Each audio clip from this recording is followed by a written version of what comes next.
오늘부터 시작하여서 강단모가 보라색으로 바뀌었습니다. 여러분 확인하셨어요? 그리고 오늘부터 대림절 첫 번째 주를 맞이합니다.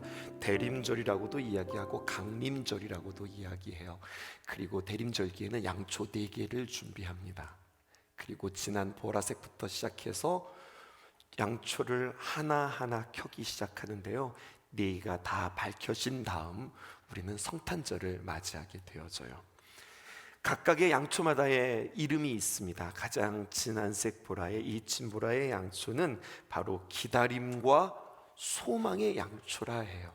그리고 그곳에 딱 불을 붙임으로 말미암아 우리는 주님을 기다립니다. 그리고 우리는 주님을 기대합니다. 이러한 의미로 우리가 불을 붙이죠. 우리가 예수님을 기다리고 예수님이 우리에게 소망이 되는 이유는 무엇일까 생각해 보았어요. 그리고 그 이유를 우리는 요한복음의 표적을 통하여서 그것을 발견할 수 있었습니다. 소망의 이유를 발견하는데 예수님이 우리에게 소망이 된다. 우리가 예수님을 기대할 수 있다고 하는 것은요, 그분이 나를 너무나도 잘 아신다는 거예요. 예수님께서 우리를 잘 아시고 또 세상을 너무나도 잘 아시고 하나님을 잘 아시는 그분이시라고 우리에게 이야기해요. 그리고 그 아신다는 이야기가 7가지의 표적에 빼곡히 다 들어있어요. 반복하는 것 같지만 우리는 다시 한번 첫 번째 표적부터 하나하나 한번 생각해 볼까요? 여러분, 첫 번째 표적에 가나의 혼인잔치에서 포도주가 떨어졌다고 하는 소식을 마리아가 예수님께 전합니다. 예수님, 이곳에 포도주가 떨어졌어요. 그때 예수님께서 뭐라고 말씀하시냐면 요한복음 2장 4절에 있는 말씀입니다.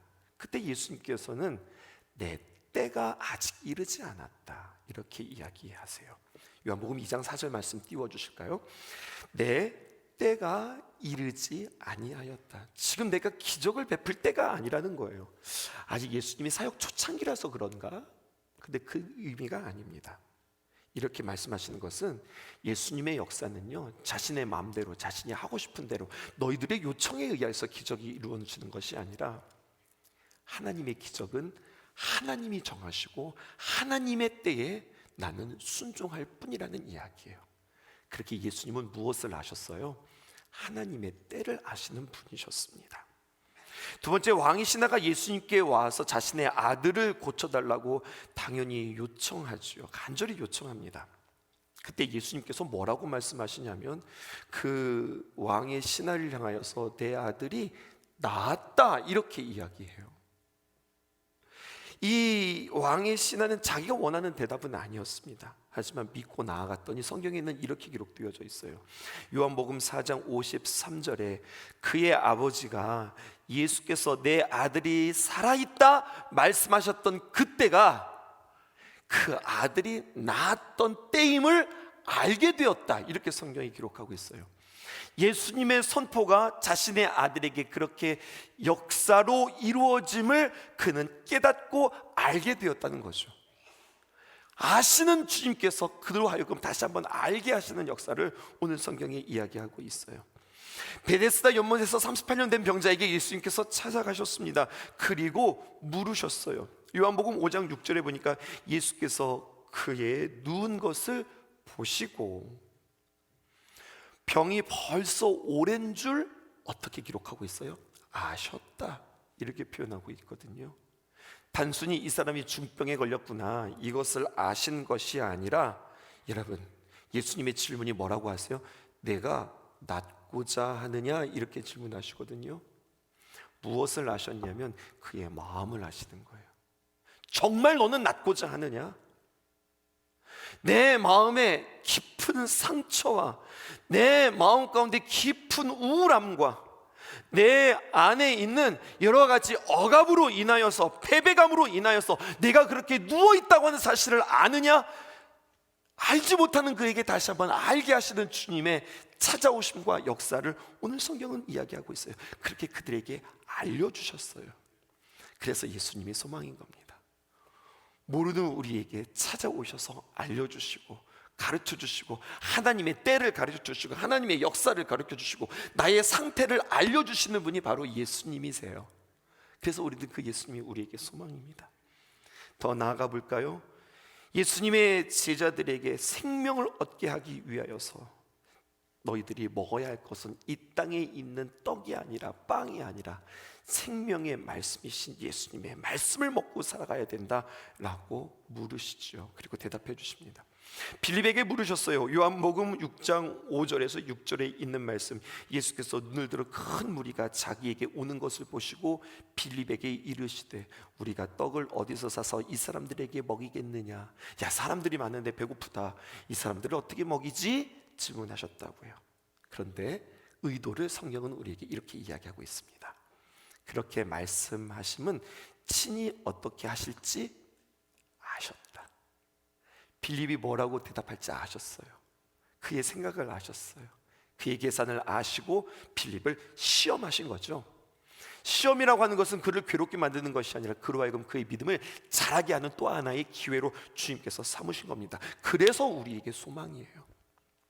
물 위를 걸으신 그 예수님, 병행구절인 마가복음 6장 48절에 보니까 발음이 거스릅니다. 제자들이 힘겹게 노젓는 것을 보셨어요. 여기는 아신다는 표현이 없는데 이 보다라고 하는 표현이 헬라어로 에이돈인데 놀랍게도 보다라고 하는 표현은요 알다라고 하는 표현이에요. 주님께서 이것도 아시네요. 무엇도 아시는 거예요? 밤에 그 바람으로 인하여서 거스림으로 제자들이 힘겹게 노젓고 애쓰는 모습도 주님께서 알고 계시는 거예요. 그리고 그들에게 찾아오셔서 그 아시는 주님께서 그에게 길 되어 주십니다. 생명 되어 주십니다. 자신이 누구인지를 알려주시는 거예요. 그리고 오늘 본문은 이렇게 시작됩니다. 6번째 표적인데요, 요한복음 9장 1절입니다. 예수께서 길을 가실 때에 날때부터 맹인된 사람을 보신지라. 여러분 앞에서 설명했죠. 보았다라고 하는 말이 에이돈, 무슨 뜻이라고 그랬어요? 알다라고 하는 뜻이었어요. 예수님께서 날때부터 맹인된 이 사람을 아셨습니다. 너는 태어날 때부터 맹인이었지? 이것을 알았다고 하는 뜻이 아니에요. 주님께서 아셨다고 하는 의미는 무엇일까요? 날 때부터 맹인된 이 사람이 한 사람과 겹쳐집니다. 바로 누구냐면 38년 된 병자와 겹쳐져요. 38년 된 병자 어땠습니까? 예수님이 누군지도 모르고 자신의 상태가 무엇인지도 모르고 은혜의 주님 앞에서 베데스다 은혜의 집 안에서 자신의 도움조차도 구하지 못했던 그 사람이 동일하게 오늘 이 사람인데, 이 사람은 의지가 없어서가 아니라 아예 이 사람에게는 무능입니다. 능력이 없는 겁니다. 볼 수 있는 능력이 없으니 예수님이 누군지도 알아볼 수 없고, 예수님을 알아볼 수 없으니 예수님 나 좀 도와주세요라고 구할 수도 없고, 예수님을 보지 못하고 알지 못하니 그 예수님에 대하여서 그분을 영접할 수조차도 없는 전혀 무지한 상태입니다. 그분이 눈을 뜨게 할 수 있는 능력을 가진 분이라는 것도 그는 알지 못했어요. 근데 여러분, 이 사람 누구 같으세요? 이 날 때부터 소경된 자를 바라보면서 여러분 누구라고 생각하세요? 이 사람은 곧 나라고 성경이 우리에게 이야기합니다. 무지한 나, 무능력한 나 말입니다. 바로 어떤 상태? 예수님을 만나기 전 내가 그 모습이었다고 하는 거예요. 복음서에서 예수님께서 고치시는 치유 사건이 기록되어져 있어요. 쭉 정리해 보니까 이렇게 정리가 되던데요, 귀먹고 그리고 벙어리였던 사람을 고치셨던 사건이 있었어요. 또 중풍병자를 고치셨던 사건이 있었고, 뭉둥병자를 치유했던 사건은 2번 기록되어져 있어요. 열병으로 앓았던 자를 고치신 사건도 1번 등장하고요, 죽었다가 살리신 사건은 3번이나 등장합니다. 근데 여러분, 소경을 눈뜨게 한 사건은 무려 5번이나 나오게 있어요. 마태복음에 2번 나오고, 마가복음에 2번 나오고, 요한복음에 1번 나옵니다. 그런데 오늘 요한복음에 나오는 이 소경을 고친 사건은 다른 복음서에 비하여서 특별해요. 뭐가 특별하냐? 2가지가 특별해요. 첫 번째, 이 소경은 남다른 소경이었습니다. 뭐가 남다르냐? 이 사람은 성경에서도 기록되어져 있듯이 뱃속에서부터 소경이었어요. 뱃속에서부터 소경인 자를 태내 소경이라고 하거든요.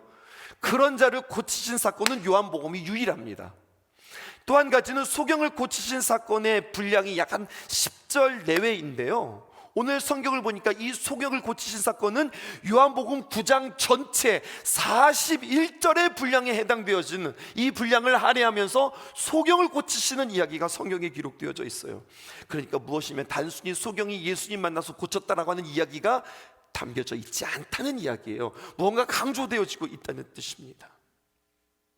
소경의 상태를 단순히 앞을 보지 못하는 상태가 아니라, 여러분, 영적으로 어두운 가운데 있는 죄인의 상태를 이야기하고 있어요.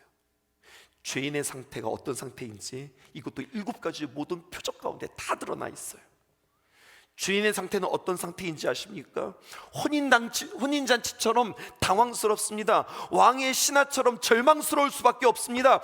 38년 된 병자처럼 정작 자신이 그곳에 있는 이유도 모르고 내가 누구인지도 모르고 갈피를 잡지 못하는 것이 죄인의 상태입니다. 죄인의 상태는 무엇입니까? 세상의 떡으로만 굶주려 먹기에 살기에 급급한 자가 세상의 죄인의 모습이에요. 그리고 죄인은 어떻습니까? 세상이 요동치는 것에 따라 이리 휩쓸리고 저리 휩쓸릴 수밖에 없는 상태, 이 사람의 죄인의 상태라고 하는 거죠. 그런데 소망이신 예수님께서 그런 영적인 어두움 가운데 있는 그 죄인을 아시고 지나가다 여기 소경이 있네, 이 사람이나 고쳐줄까? 이것이 아니라 그를 아시고 준비하시고 계획하셔서 제자들과 함께 예수님께서 찾아오셨습니다. 그리고 그를 광명한 빛으로 인도해내시는 주님이라고 오늘 우리에게 설명해 주고 있어요. 무지한 사람들이 또 한 그룹이 있었습니다. 오늘 이 소경만 무지한 것이 아니라 또 한 그룹이 있었는데 그것은 예수님과 함께 있는 제자들이었습니다.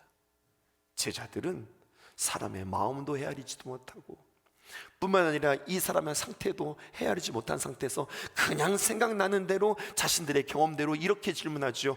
예수님, 이 사람은 날 때부터 소경된 자래요. 그러면 이 사람의 소경은 자신의 죄로 인한 거예요? 아니면 부모의 죄 때문에 이렇게 소경이 된 거예요? 말도 안 되는 질문을 하고 있어요. 그때 예수님께서 요한복음 9장 3절에 이렇게 대답해 주십니다. 우리 함께 읽어보실까요? 요한복음 9장 3절에 있는 말씀입니다. 함께 읽어주시죠. 시작. 예수께서 대답하시되 이 사람이나 그 부모의 죄로 인한 것이 아니라 그에게서 하나님이 하시는 일을 나타내고자 하심이라. 죄로 인한 것이 아니야. 그에게서 하나님이 하시는 일을 나타내고자 함이란다. 이렇게 말씀해 주셨어요. 네, 여러분, 이거 잘못 해석할 수 있어요. 어떻게 잘못하냐면 하나님께서 자신이 하시는 일, 소경을 눈뜨게 하시는 일을 나타내시기 위해서 이 사람을 소경되게 만들었다가 예수님께서 찾아오셔서 그의 눈을 쫙 열어주시면서 봤지? 나에게 이런 능력이 있다니까, 이렇게 하나님의 능력이 이렇게 크다니까, 이렇게 사람에게 소경되게 하고 그리고 그를 고쳐주시는 것처럼 해석하는데 이것은 잘못된 해석이에요. 여러분, 그런 하나님이 아니십니다. 여러분, 예수님께서 이 소경의 눈을 열어주셨다고 하는 것은 인간들의 죄로 말미암아 인간들에게 찾아온 고통과 불행과 질병에 대하여서 주님께서 그것을 해결해 주시고 고쳐주시고 구원해 주시고 해방시켜 주시기 위해서 이 땅에 오셨다는 것을 가르쳐 주는 거예요. 딱 소경되게 만들어 놓고 짠 고쳐주신 게 아니라 죄로 인하여서 눈먼 그들에게 광명을 주시기 위해서 이 땅에 오셨다는 거예요. 그러므로 주님께서 오늘 본문 다시 보여주실까요? 그에게서 하나님의 하시는 일을 나타내고자 함이라. 하나님께서 일하신다는 거예요. 그러면 우리는 이제 해석해야 합니다. 하나님의 일이 무엇일까? 졸지도 주무시지도 아니하시고 열심히 일하시는 그 하나님의 일은 무엇일까? 요한복음 3장 3절로 가보실까요? 이렇게 기록되어 있습니다. 예수께서 대답하여 가라사대 진실로 진실로 내게 이르노니 사람이 거듭나지 아니하면, 사람이 구원받지 못하면, 구원받지 못하는 것을 어떻게 이야기한 줄 아세요? 하나님 나라를 볼 수 없느니라. 거듭나지 못하면 하나님 나라를 볼 수 없어. 이 말은 무슨 말이에요? 거듭나야 볼 수 있어. 거듭나지 못하면 소경이야. 그런데 거듭나면 그는 소경이 아니라 광명을 찾고 세상을 제대로 볼 수 있어. 내가 이것을 위해서 왔단다, 주님께서 말씀해 주시는 거예요. 그러니까 오늘 이 요한복음 9장에 있는 말씀은 소경이 눈 떴다는 이야기가 아니라 죄인된 그들에게 찾아오셔서 그들을 구원하시는 주님의 구원의 이야기가 오늘 성경에 기록되어져 있어요. 구원이라 하면 무엇입니까? 우리가 죽어서 천국 가는 것이 구원이 아니라고 수십 번 여러분들에게 말씀드렸어요. 우리는 이 땅에 살아가면서 이 땅에 빠져서 살 수밖에 없어요. 이 땅에 흔들리면서 살아갈 수밖에 없어요. 이 땅에 묶여서 살아갈 수밖에 없어요. 그런 우리에게, 얘들아 빠지지 말아라, 베드로가 물에 빠졌듯 사랑하는 성도들아 너희들 빠지지 말고 내가 너희들을 건지러 왔단다. 너희들이 묶여서 그렇게 38년 된 병자처럼 누워서 사는 것이 아니라 내가 너희들을 자유롭게 해주기 위해서 내가 이 땅에 왔단다. 떨어졌다고 슬퍼하고 결핍으로 인하여서 고통당하는 너희들아, 내가 너희들에게 충만하게 채워주기 위하여서 내가 이 땅에 너희들을 구원하러 왔단다. 주님께서 말씀하시는 거죠. 어떻게 구원하세요? 주님, 우리를 어떻게 구원하세요? 그것을 오늘 성경이 우리에게 이야기하고 있습니다. 주님께서는 볼 수 없음과 거듭나지 아니함을 동격으로 이렇게 올려놓으셨어요. 그리고 그를 하나하나 치유하시는 사건들을 통하여서 주님께서 우리의 삶 가운데서 어떻게 건져주시고 어떻게 도움이 되시는지를 말씀해 주고 계세요. 그 구원의 과정들을 함께 살펴볼까요? 아주 특별한 표현이 오늘 성경에 기록되어 있습니다. 요한복음 9장 6절이에요. 주님께서 말씀하셨어요. 언제나 말씀이 먼저입니다. 주님께서 우리에게 선포하시고 말씀하신 뒤에 참 특이한 표현이죠. 이 모양을 여러분 머릿속에 그대로 한번 생각해 보세요. 땅에다가 침을 뱉으셨어요. 그리고 진흙을 이겨서 그것을 찰흙처럼 이렇게 이기더니 그걸 가지고 눈에다가 이렇게 바르셨어요. 부드러웠을까요? 얼마나 거칠었을까요? 아니, 그 눈에다가 그 흙을 바르니 혹여나 그 안에 눈에 흙이 들어가니 그 눈이 얼마나 꺼끌거릴까요? 이것은 눈 고치는 게 아니라 이거 눈 망치는 거 아니에요? 예수님께서 이렇게 고치셨어요. 예수님께서는 이 소경뿐만 아니라 각양각색의 병자들을 고치실 때 이렇게 고치신 적은 단 한 번도 없었습니다. 언제나 말씀하셨거든요. 나아라 그러면은요, 심지어는 죽은 사람도 나았어요. 또 깨끗해져라 주님께서 선포하시자 그 당시에 그렇게 오늘날의 암병과도 같다고 하는 그 중풍병자들이 다 낫게 되었어요. 심지어 어떤 여인은요, 주님의 말씀도 없이 그냥 주님 앞에 나와서 그 옷자락만 만졌는데도 불구하고 그 병이 나았는데, 아니 도대체 이 사람을 고치는 과정이 왜 이렇게 복잡한 거예요? 특별하지 않아요? 주님께서 능력이 없어 워낙 이 사람이 중한 병이라 고치시는 과정이 복잡한 게 아니라 이것을 통하여서 우리에게 표적이라 하였어요. 들려주시고자 하는 메시지가 있는 거예요. 예수님께서 치유하실 때 무엇을 지금 재료로 삼으십니까? 땅의 흙을 재료로 삼으세요. 일단 땅의 흙이 뭔지를 아셔야 되겠죠.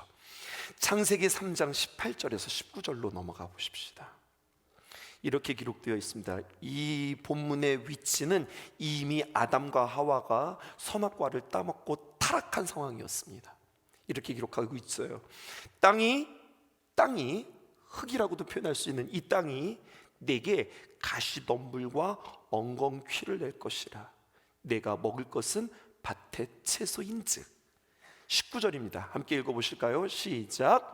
내가 흙으로 돌아갈 때까지 얼굴에 땀을 흘려야 먹을 것을 먹으리니 내가 그것에서 취함을 입었음이라. 너는 흙이니 흙으로 돌아갈 것이니라 하시니라. 반복되어지는 표현이 있는데요, 땅이 나오고요, 흙, 또 흙이라고 하는 표현이 세 번이나 반복되어지고 있어요. 질문해 볼게요. 이렇게 아담의 범죄 후에 등장하는 이 흙, 땅의 흙은 좋은 의미예요, 나쁜 의미예요? 긍정적인 의미예요, 부정적인 의미예요? 네? 좋지 않죠. 부정적인 의미예요. 이것은 저주받은 인간의 상황과 그 인간의 결국을 지금 땅으로 이야기하고 있어요. 아담이 무엇으로 지어졌어요? 흙으로 지어졌거든요.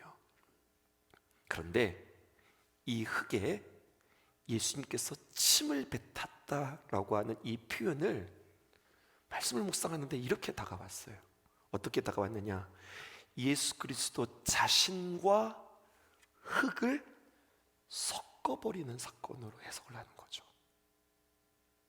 이 흙에 예수님이 녹아드는 거예요. 예수님의 침이 나와서 이 저주받은 이렇게 망가진 흙과 섞여져 있어요. 조금 더 표현해 볼게요. 대림절에 우리는 예수 그리스도 그분을 기다리며 우리는 기다림의 양초, 소망의 양초를 켰습니다. 왜 예수님께서 우리에게 소망이 되실까요? 하늘의 빛이신, 하늘의 진리이신 그 예수님께서 이 땅에 내려오셨어요. 저주받은 육신 안으로, 죄 가운데 있는 사람들 안으로 예수님께서 사람의 몸을 입고 사람과 섞여서 사람이 되어서 성육신 하셔서, 이것을 인카네이션이라고 이야기해요. 그렇게 우리에게 오셨어요. 이것을 오늘의 기적과 연결시켜 보세요. 우리에게 찾아오셔서 우리를 구원하시기 위해서 이 땅에 오셨다. 우리와 함께 섞이셨다. 그러자 그것은 능력이 되었고 치료가 되었다라고 하는 말씀이죠. 대체 하나님께서 우리를 창조하실 때 어떻게 창조하셨나 보실까요? 창세기 2장 7절에 보니까 여호와 하나님이 땅의 흙으로, 여러분 이 흙이라고 하는 것이 그냥 진흙 이런 의미가 아니라 dust, 흙이 먼지라고 번역하는 것이 더 정확한 번역이라고 했죠. 미물과 같은 아무도 주목하지 않는 그 소재를 가지고 그것으로 사람을 빚으셨어요. 지으셨어요. 그리고 그 코에 생기를 불어넣었어요. 그랬더니 아무것도 아니었던 존재가 하나님의 호흡이 그 안에 들어가서 뒤섞이자 그는 무엇이 됩니까? 사람이 생명이 됩니다. 아무것도 할 수 없었던 그가 창조의 능력이 나타나기 시작합니다. 그가 바라보고 명하는 것마다 다 이름이 되기 시작합니다. 그런 놀라운 능력이 일어났어요. 어떻게 해요? 주님의 호흡이 그와 함께 뒤섞이자 말이죠. 여러분, 이 말씀을 우리에게 어떻게 적용해 볼까요? 예수님께서 성육신 하셨다. 성육신 하신 그 예수님을, 오늘날 이 시대를 살아가는 우리는 그 예수님을 만날 수 없잖아요. 왜요? 예수님께서는 이제 육신의 예수님은 부활하고 승천하셨으니까. 그리고 그 주님께서 우리에게 성령을 보내주셨죠. 성육신 하신 예수님을 오늘날 우리에게 어떻게 적용하고 해석할 수 있을까 생각하다가, 여러분 오늘도 동일하게 주님께서는 우리에게 성육신 하십니다.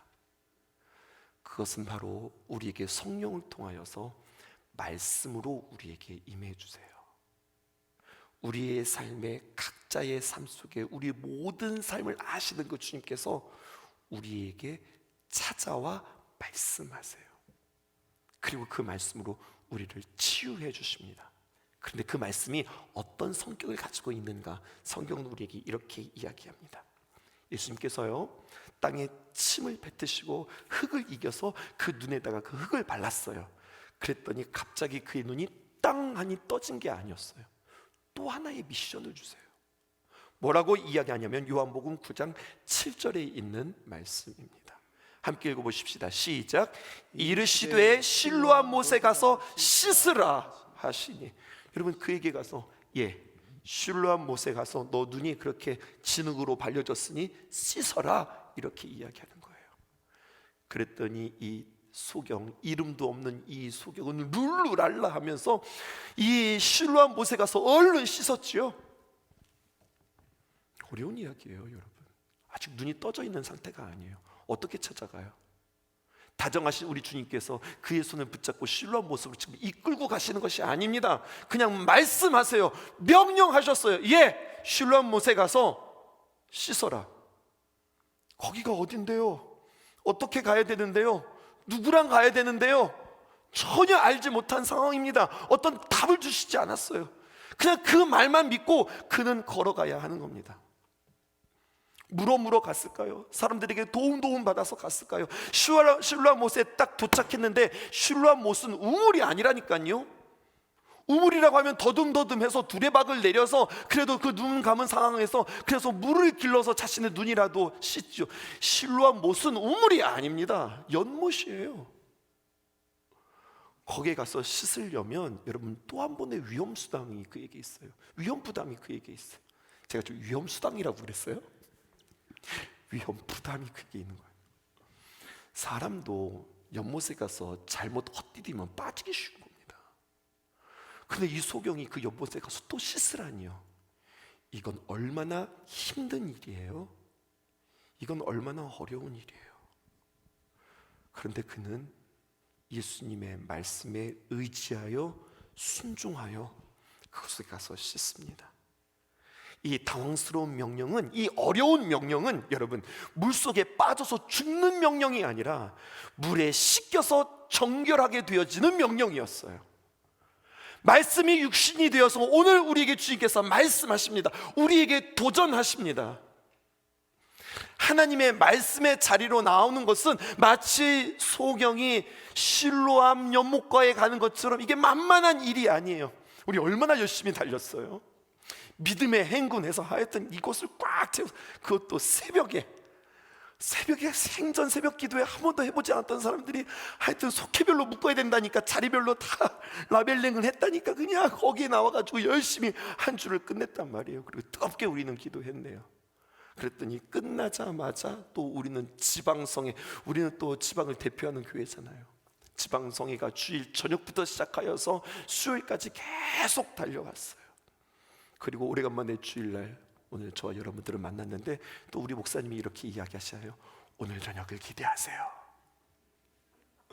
오늘 우리에게 주신 하나님의 귀한 말씀을 여러분들 기대하세요.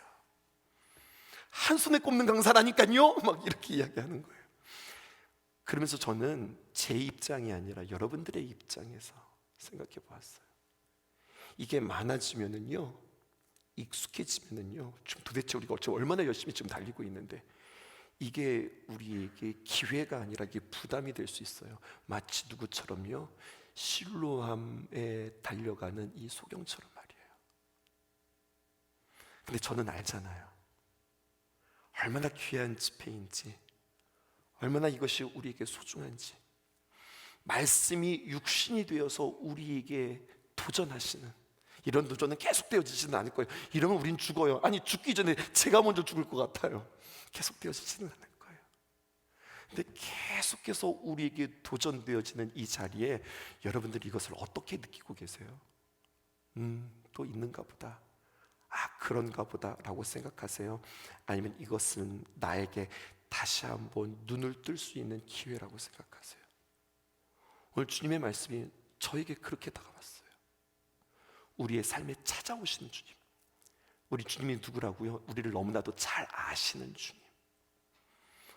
우리의 모습을 아실 뿐만 아니라 나의 모든 상황을 아시는 주님, 나의 문제도 아시는 그 주님께서 오늘 성육신하셔서 말씀으로 우리에게 행하시고 우리로 하여금 다시 한번 광명의 빛으로 나오게 하신다니까요. 여러분, 진정한 예배자는 누군 줄 아세요? 예수님을 제대로 예수님으로 부르는 사람이에요. 그것에 대해서 다음 주 여러분들과 함께 살펴보고 싶어요. 오늘 성경에 보니까 이렇게 기록되어 있습니다. 실로암 못에 가라고 했어요. 그 당시에 많은 연못도 있었거든요. 그런데 실로암 못이래요. 실로암 못을 뭐라고 이야기했습니까? 보냄을 받았다라고 하는 뜻이라 그랬어요. 실로암은 번역하면 보냄을 받았다. 누가 보냄 받았어요, 여러분? 누가 이 땅에 보냄을 받았죠? 예수님 아닙니까? 실로암은 다른 말로 표현하면 예수님을 의미해요. 누구에게 와서 씻으라는 거예요? 예수님에게 와서 씻으라는 거예요. 우리가 살펴본 모든 표적들, 여러분, 여기에는 물이라고 하는 또 하나의 모티브가 있더라고요. 이걸 발견했어요. 물을 포도주로 만드신 예수님이셨어요. 첫 번째 기적. 그렇죠.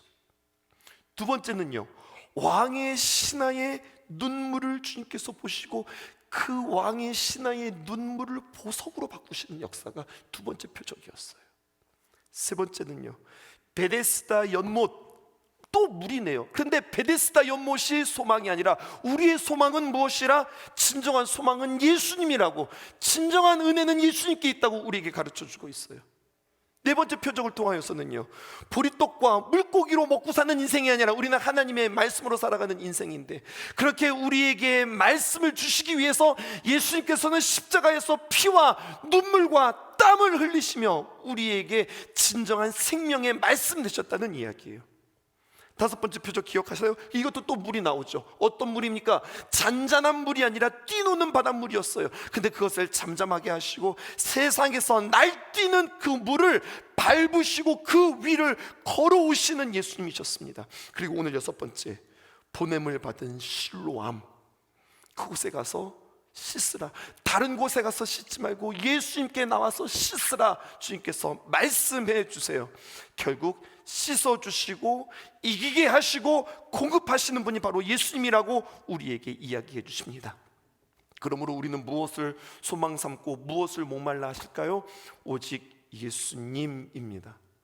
저는 오늘 간절히, 아니 정말로 여러분들에게 매달리면서 초청하고 싶어요. 빛으로 나오시라고요. 많이 바쁘시죠. 여러 가지 많은 형편들이 있으시죠. 근데 저는 그렇게 생각해요. 바쁜 게 문제가 아니라 마음이 없다고요. 마음이 없는 이유는요, 얼마나 소중하고 얼마나 귀한지 모르기 때문이라고요. 오늘 말씀의 잔치에, 귀한 빛의 잔치에 여러분들을 초청합니다. 오늘 이 말씀을 준비하면서 여러분들을 그렇게 오늘 저녁 집회 정말로 작정하고 초청해야 되겠다 각오하고 오늘 말씀 들고 섰어요. 첫 번째 양초에 불을 밝혔습니다. 기다림과 소망의 양초이지요. 누가 우리에게 소망 되십니까? 예수님입니다. 나를 너무나도 잘 아시는 그 예수님, 그 예수님이 우리에게 소망 되시고 그 예수님이 우리에게 생명수 되셔서 말씀을 우리에게 들려주심으로 말미암아 보게 하신다, 알게 하신다, 깨닫게 하신다. 그 실로암 못으로 오늘 여러분들을 초청합니다.